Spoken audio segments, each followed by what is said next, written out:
X marks the spot where we have an equilibrium price that clears the market. It's special in that at this price of $10, the amount people want to buy is just equal to the amount that the sellers want to sell, right? So that's part of what's going on with X marks the spot, is at that price, producers want to supply this amount. That is the quantity supplied. And at this price, consumers want to purchase that amount. So the quantity demanded equals the quantity supplied is another way to think about the equilibrium quantity. So I put a little S and I put a little D there, and so normally we're just going to put Q star without a D or an S, but that's what's going on at that equilibrium. The two are equal, and so maybe we've got 100 units being sold. So I got a whole bunch of things stacked up there today, but just trying to kind of get a fuller understanding of what's going on with the market in equilibrium.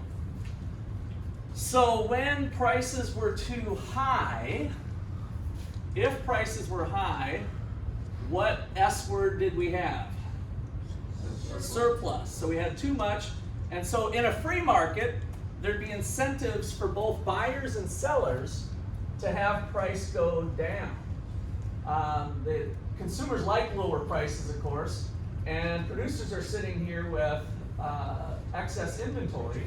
So I don't know about you, I'm kind of a negotiator, but if I go to let's say a flea market or a garage sale or maybe even a store that is selling stuff and they have a whole bunch of inventory, I might be thinking, hey, I can try to negotiate on price, right? They might be a little more anxious to bring the price down. I might be able to negotiate something.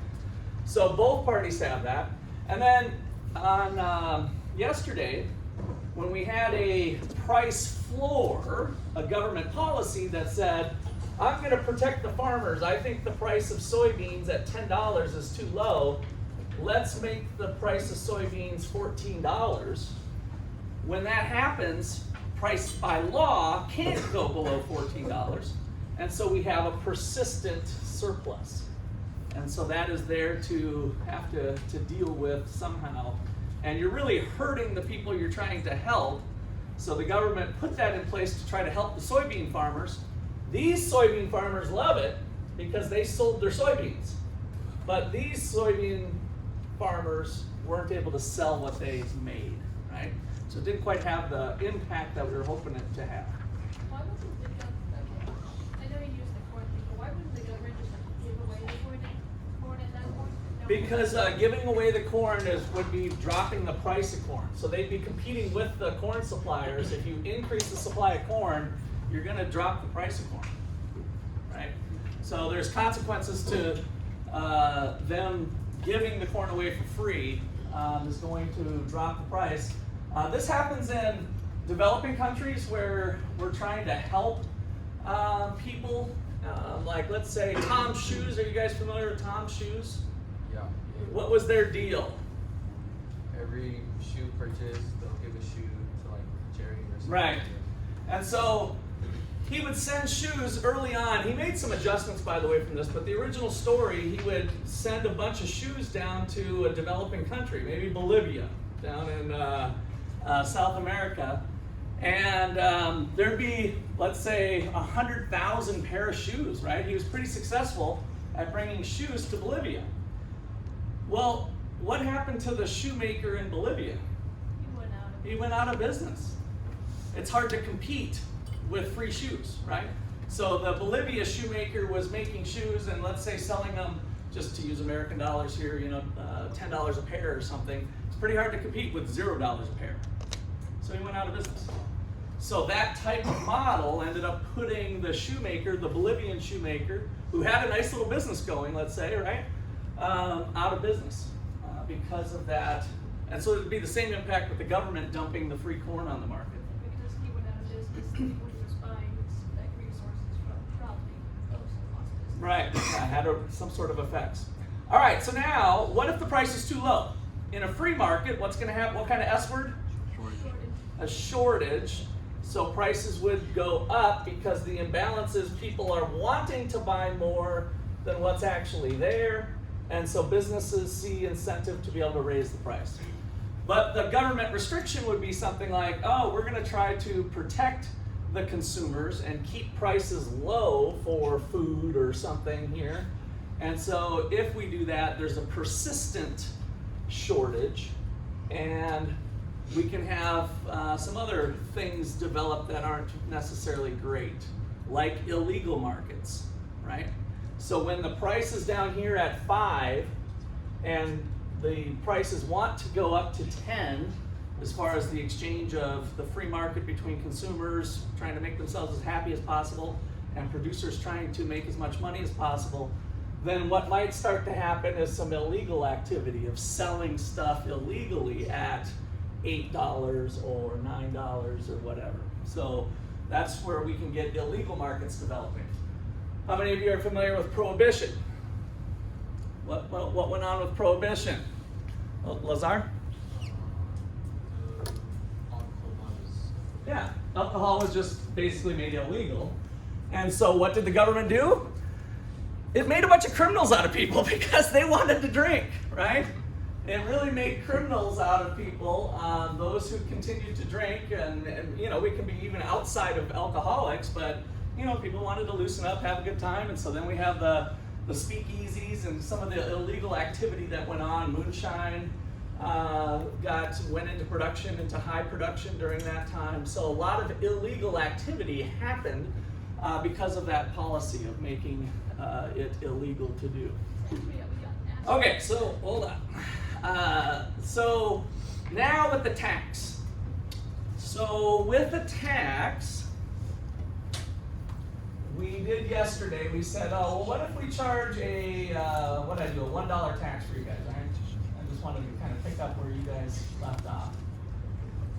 So our producer says, oh, government's charging $1 tax. I'm going to raise my prices by $1, right? And so that will cover me. And then what did we learn at the end of the time yesterday? What happens when we have a tax at 11? Does the producer still sell 100 units? What do you think? Is there still 100 units going to be sold? Are people willing to pay $11 now because of the tax or whatever reason? They just walk into the store and it's $11. Are they willing to buy 100 units at $11?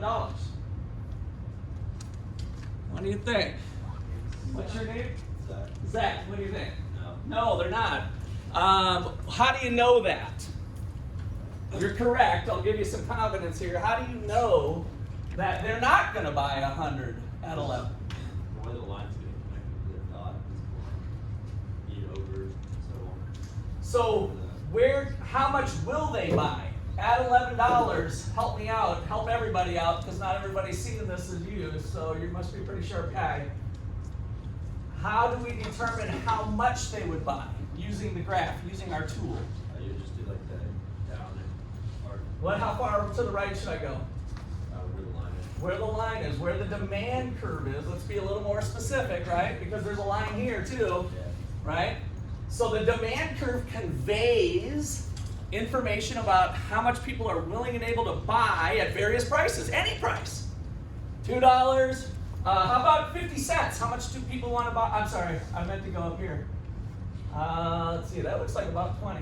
How much do people want to buy at $21? None. How about $36? None. Right? At $20? None. At $19, they want to buy this much. At $15, they want to buy this much. At $13, they want to buy this much, right? You guys with me? You got to get comfortable with that the demand curve is showing information about people's purchases. And so at $11, as Zach pointed out, they only want to buy this much. Let's call it 80. All right, so the producers are going to try to pass the buck off to the consumers and just add $1. It was an amount of a cost added to them, But if they did this amount, if they did this amount, if they did this amount, all I'm doing is I'm going up vertically by $1. So I'm shifting this vertical distance here is the tax of $1. Right? They're passing the tax off, attempting to pass the tax off. And so the new supply curve should be what you guys have in your notes from yesterday. The supply curve with the tax is located $1 higher than what the other one was. Since all people, okay, is this kind of why we always seek out? I'd like everybody, but Jesse, since you're right here and you're kind of on your own island, everybody to raise their hand, because I might need to continue on. I'll get to all of your questions, but I might want to continue on with something. So start raising your hand, even though I know it's a little weird, you're right here. No, I'm sorry, I'm not sure if I should raise my hand or not. Go ahead. Soreness, because of taxes, and since we're always kind of in a surplus, is that why we have so many sales going on all the time? No. No, that doesn't have anything to do with it. So she asked if the surplus and taxes have anything of why we're always in a surplus. Nope, we're just using this model to explain this of what the new situation will be, what the new equilibrium will be. Because people are gonna adjust to this tax. Both the producers and the consumers are gonna do some changing of behavior. So at $11, check it out, we have a little bit of a surplus, right? So at $11 with the new supply curve, there's the new supply curve. At $11, they're trying to just pass the buck to the consumers. There's a little bit of a surplus. What do the producers have to do with the surplus? To sell all their product that they want to sell. They don't want surpluses. What do they have to do? Lower the price. That's what we just did at the beginning of the class, a little differently with the golf club. They're gonna lower the price, and we're gonna end up going to the intersection of the tax supply curve and the demand curve. And so now we come to rest at $10.50. Now $10.50 is the price consumers pay. So I'm going to identify these later, but for right now, P subscript C. And that stands for the price the consumers pay. Because what's happened is now what the consumers pay is not what the producer gets. How much is the producer getting after the government's paid their share? Zach? $9.50, good. Zach's on this. So we got $10.50 is the price the consumer's paying, but the government's getting $1, and so the producer go down to the real, I like to call it the real supply curve, without the government distortion of the tax, because the tax isn't reflecting the resources involved with making this good, which, by the way, did we make it a good yesterday or not? I don't think we did, but tell me different. Otherwise, give me a good, anything. Come to mind, go. Beer. Thank you, Simon, right? Yeah. Simon, the beer market. All right, so now the point is that this supply curve, remember when I said it was the marginal cost? It reflected the cost of making beer. The point is that the government says, I'm going to charge $1 tax, and then next year they're like, we're going to make it a $2 tax. The point is that that tax doesn't reflect society's resources that are going into beer production, right? So I like to kind of call it, this is the fake supply curve with the tax, and this is the real supply curve. And so the business now is really getting $9.50. So that is PP, the price the producer receives. And again, this vertical distance here, I'm just repeating what I did up there, but it's $1. The difference is the tax of $1.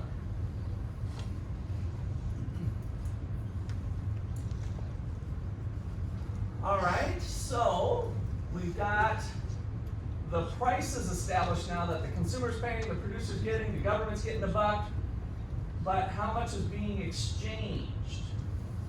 That is QT. And so now we have 90 units of beer being exchanged between the beer producer and the consumer. So we had a reduction in the quantity exchanged. Our equilibrium quantity was 100, but now with the tax, we're going to call it QT, the quantity with the tax at 90. All right, let me get some of that down and then I'll field some questions here. So I guess we'll go ahead and let's identify P star was the equilibrium price without a tax. PC is the price consumers pay. PP is the price producers receive after the tax.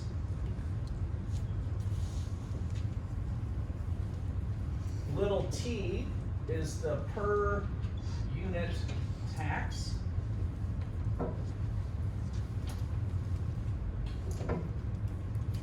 And QT is the quantity exchanged after the tax.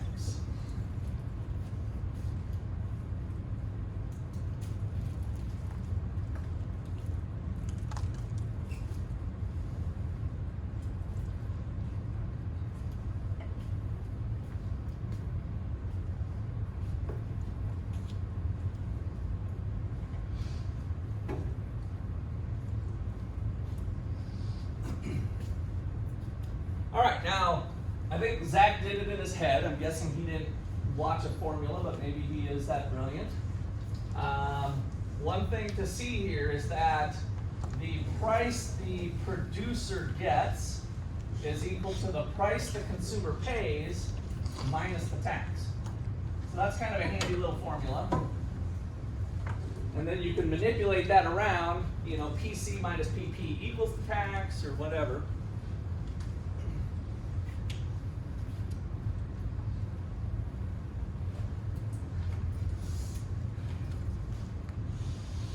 Okay, any questions so far?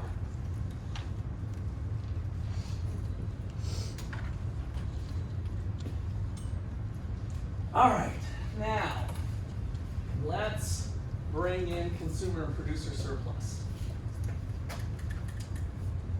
What was the consumer surplus before the tax?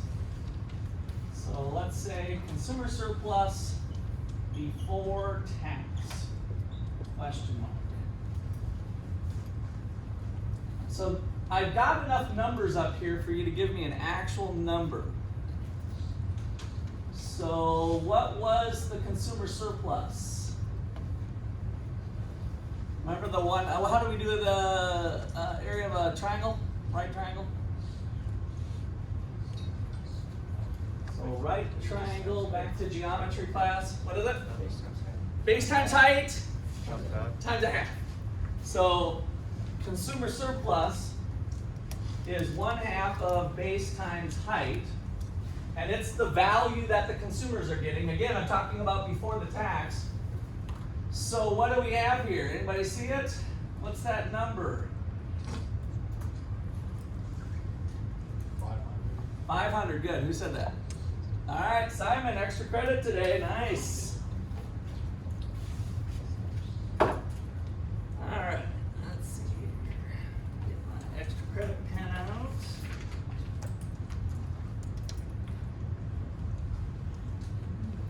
Alright, how'd you get it now? Tell me the math, Simon. 100 times 10. So 100 times 10 base and height. So that's 1,000 Yeah, times 1/2. times the 1/2. So the base is 100. It's this triangle. There's a lot of things going on in this graph, but it's that triangle. And it's 1/2 of base times height. So consumers are enjoying $500 worth of consumer surplus. Producer surplus, I'm not going to calculate because I just don't need to here for this purpose, but it was this triangle. Everybody remember that? What happened to both consumer and producer surplus after the tax? Did it go up or down after the tax? Did it go up or down for those consumers and producers? It went down for both. So now we got this little triangle region here, right here, that kind of disappears off the planet. So now the consumer surplus was the dollar value difference between what a consumer is willing to pay and what they actually pay. And now we got to go up to consumer after the tax. We're paying $10.50. So willing, actual, willing, actual, willing, actual, willing, actual, willing, actual, willing, actual, willing, actual. And so we have their triangle being this. So after the tax, this is the new consumer surplus with the tax. The producer surplus was the dollar value difference between what a consumer actually gets, which is PP now, $9.50, and the minimum amount it must get, its marginal cost, for each unit produced.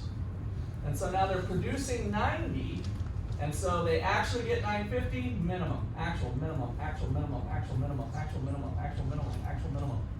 And we get this is the producer surplus.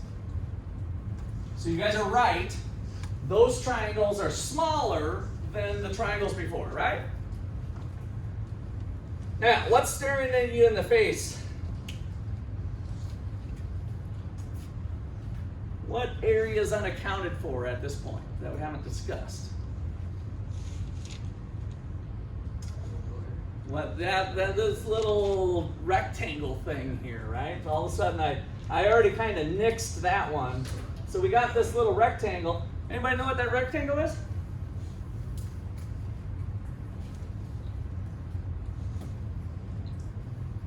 What would be that rectangle? Think about the numbers. What's the height of that rectangle? What's the height of it? $1. And what's the base of it? 90.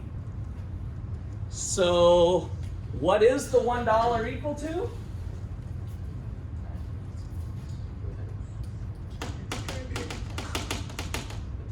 The tax per unit is the $1.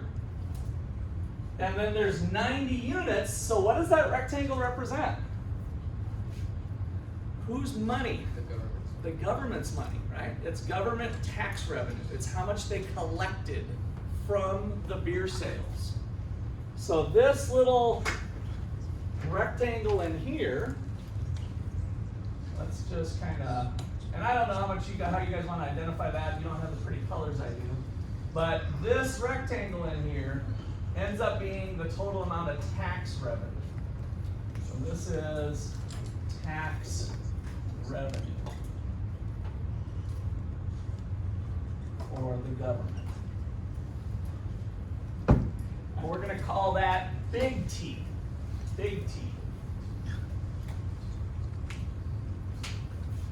So to add on to our list of things here now, we've got big T and little t, and there's a relationship between them.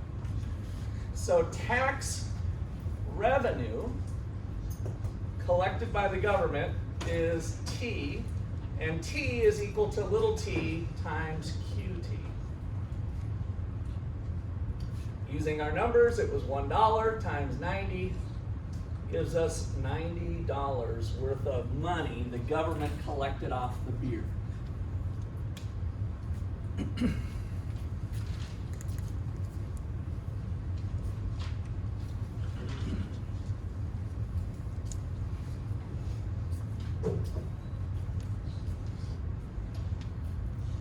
Okay, so now we've got an idea of the transfers. Remember Robin Hood theory when we went through take from the rich, give to the poor? You know, we have a piece of that puzzle here of what the government does, is that they're actually taking money from somebody, in this case producers and consumers, to the amount of $90. How much would you effectively say the consumers paid the government before tax versus after tax? The total was 90, but analyze this box a little closer and kind of think pre-tax, post-tax. Before the tax, after the tax, how much did the consumers get hurt? How much did they pay of the tax?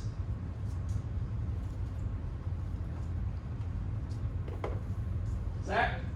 They just pay half of it. They paid half. So what's half of 90? 45. And why do you say that? Because the producer paid the other half. Yes. Tell me about the splitting of it here, though. Yeah, because the consumer. What did they pay before the tax? 10 bucks. Right? They bought beer, went about their happy way. They paid $10 for beer. And then the government imposes a tax, and what did their bar bill go up to? $10.50. Right? So they effectively, the way these numbers are, split the tax. Producers used to get 10 bucks, now they get $9.50. So they cut it in half. So visually here, we could even add another kind of dimension, and let me cut this sucker in half and put some hashes this way. This is the consumer's payment of the tax. This is the producer's payment of the tax. So they both shared the tax. So I'm going to add that on here and then take some questions if you got any. So tax revenue is 90. And then note, both consumers and producers always, except in a very extreme case, which basically isn't true, both consumers and producers always share the burden of the tax. Do we add the Latin phrase to the end of this one? No, you don't have to. Although, yeah, I don't want to complicate it anymore. But yes, we're kind of always doing the Latin phrase at the end in general. So both consumers and producers always share the burden of the tax. How many times have you heard a politician say, we got to have corporations pay their fair share? Have you heard that before, right? Businesses need to pay their fair share, something like that. What does the politician mean? I'm going to raise taxes on business. I'm here to tell you, our toolbox is correct that when you tax business, you're also taxing the consumer. They share the burden of the tax. There's no such thing as just taxing one or the other. It can also, by the way, work the other direction if we're taxing consumers. We don't want you to be vaping or something, so for each thing you do in consumption, we're going to tax you $1. That ends up being shared with the company selling the vaping stuff and the consumer. It always gets shared. It always ends up kind of filtering out the way we depicted it here, but it can be in varying levels. So, and we'll get into that in a sec here too. So both consumers and producers always share the burden of the tax. There's no such thing as, let's put in quotes here, taxing the business for its fair share. Whenever you impose a tax, there's going to be some of it shared between consumers and producers. Okay, so we call that the burden of the tax. And so from what we did there, the consumer's burden, the consumer burden of the tax is equal to the difference between the price the consumer is paying after the tax and the original equilibrium price. So that is their burden of the tax times the quantity after the tax. So in this case, as Zach pointed out here, we had $10.50 minus the $10 was 50 cents times the 90 equaled 45 bucks.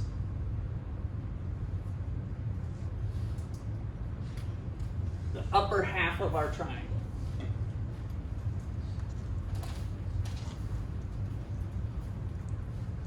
And the producer's burden was equal to the equilibrium price of 10 minus the new price that they get after the tax times the quantity of the tax. In this case, with these numbers, it was again 50 cents times 90, and they both split the $90 tax 50-50. 45 bucks each was the burden of the tax.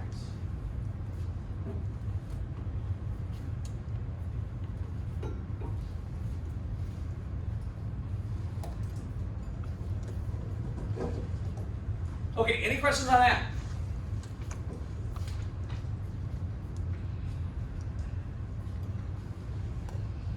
We still got this little triangle region. Our last thing to talk about. Who got this little triangle?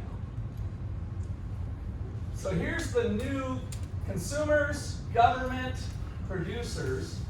But we used to have this big triangle and this big triangle when the government wasn't involved with the tax in the market. So where did that go? Who got that, Tucker? Does that go to the business that's selling it? No, it doesn't. Good guess though, but where did that money go? Yeah. They go to the people they bought their resources. No, it didn't. Good guess though. Jesse? Does it go nowhere? It goes nowhere. It actually just disappeared. It vanished. It totally vanished. So the deadweight loss is what we call that. So DWL, the deadweight loss. So dead weight loss, DWL, is the loss of welfare from a change from QEE, which is the economically efficient. We defined economic efficiency. This is the economically efficient quantity.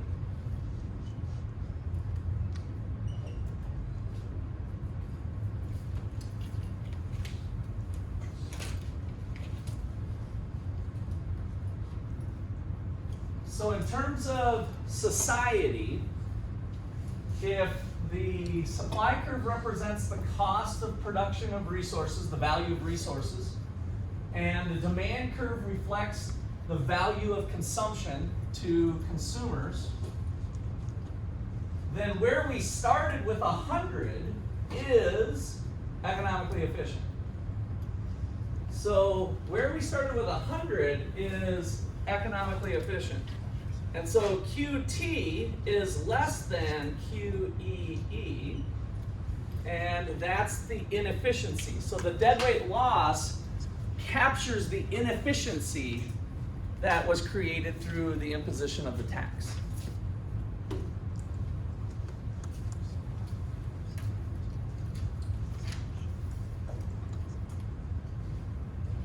Okay.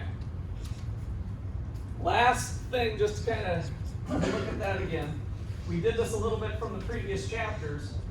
This was the efficient quantity. This was the inefficient quantity because the benefit from another unit, if we were to do 91 units, there's benefit from the 91st unit, and the cost of the 91st unit is less than the benefit, so we should do it, right? It's kind of bad not to do that move in terms of efficiency, right? It would be a good unit to make, but the tax ends up distorting that move because of the dollar tax for the government.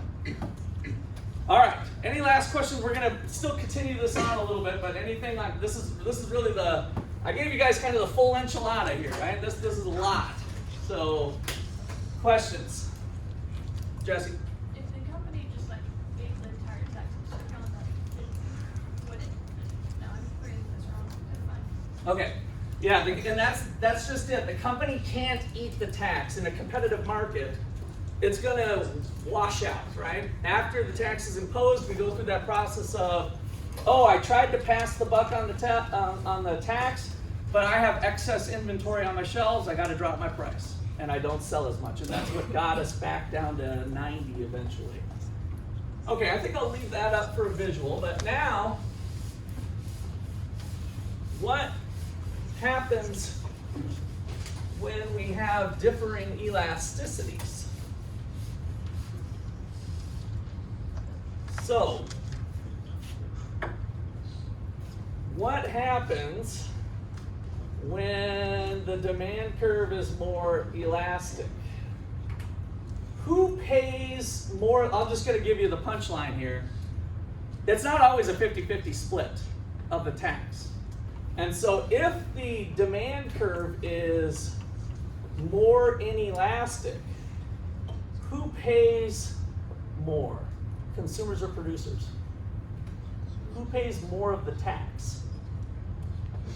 The consumers do. So the consumers pay more of the tax. Now, one way to see this, and I usually like to, we call the tax sometimes a tax wedge. So my eraser is my wedge. I guess bear with me and pretend that the height of the tax here, the dollar, is the edge of the eraser.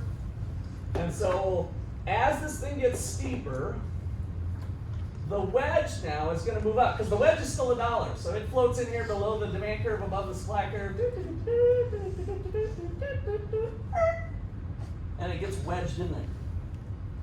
Now, with this then, the producers end up not paying as much, and consumers pay more. And then what happened to QT? Is it bigger than 90 or less than 90? What happened to QT? And you can pretty much use my eraser. I've got it pinned up against the golf club there. What happened to QT? Bigger than 90 or less than 90? Yeah, Daniel? Bigger. Bigger, right? So it's to the right. The edge, this edge that we have here is to the right of that. All right, so I wanted you to visualize it. Now let's just draw some graphs and we'll bring this concept to a close too. So here's the question that you might see on a homework or test. What determines the burden of the tax? And the answer to that I'm just going to write out first. It is the relative elasticity of demand to supply. So it's the relative elasticities of demand and supply. So we're going to draw 3 graphs side by side. This is going to be super fun.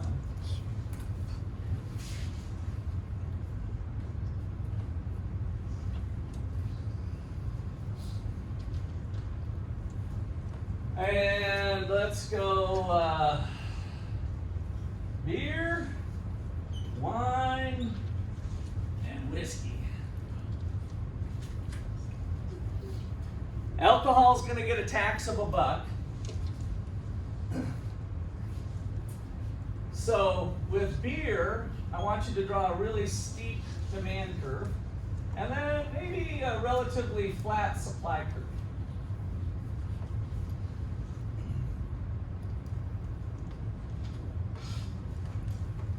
With wine, I want you to draw a fairly steep supply curve and a relatively flat demand curve.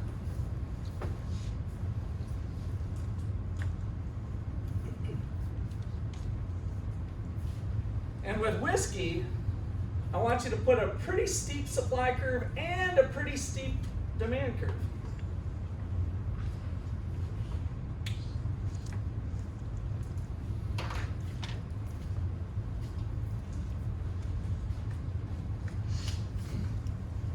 Okay, so then make sure you identify home base in each one.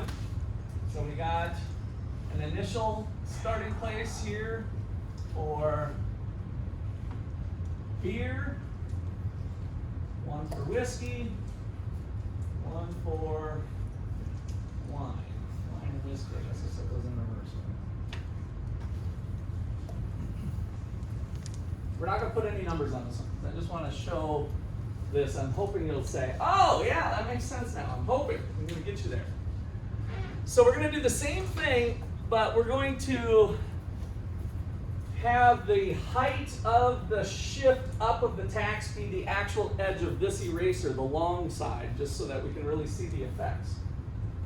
And so when we impose the tax over here, staying below the demand curve, above the supply curve, and we get wedged in there. Here's my marker prepared for the edge of the wedge. The edge of the wedge is the tax, right? So that is the tax. The top part of the wedge touches the demand curve, giving you the price consumers pay.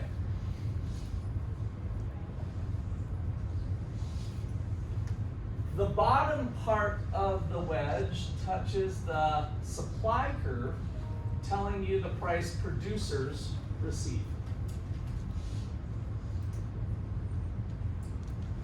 Who's paying more of the tax? Consumers or producers? Consumers, right? It's real easy to see now. Now, if you want, just for maybe reference back later with your notes, this concept of shifting the supply curve up is still here. So if you wanted to, you can put a dash. Otherwise, you don't even have to put it in there. But if that's kind of bothering you to reconcile this graph with this graph, I just didn't do it, right? But it's shifting up by the edge of the wedge. But sometimes it's a lot easier to see using the edge of the wedge. All right, so how about the old wine market? Stay below demand, above supply, and you get wedged in there. Top part of the wedge touches the demand curve, telling you the price consumers pay. The bottom part of the wedge touches the supply curve, telling you the price producers pay.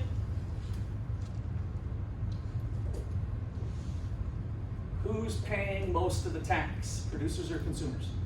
Producers. Now we come back to this, both are steep, both are relatively equal to each other in terms of their elasticity. And we go, we float our wedge in there. Top part touches the demand curve, bottom part touches the supply curve. And now we're back to being equal because, relatively speaking, they're both fairly equally sloped, right? They're equal in their elasticity. Okay, so to summarize here, consumers pay more. Consumers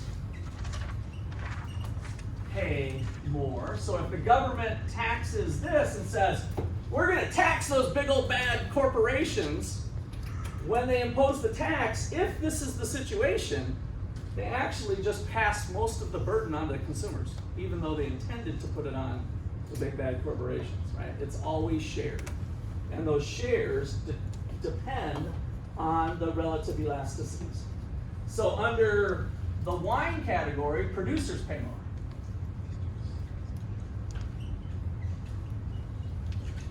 And with whiskey, let's just put they're about equal with the burden of the tax.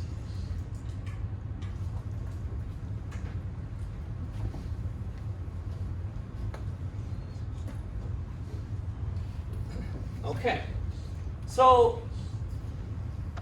last thing that the chapter gets into is a little bit with income taxes and the labor market. And they go over something called the Laffer curve. So let's call this, what about income tax? What about income tax and incentive to work?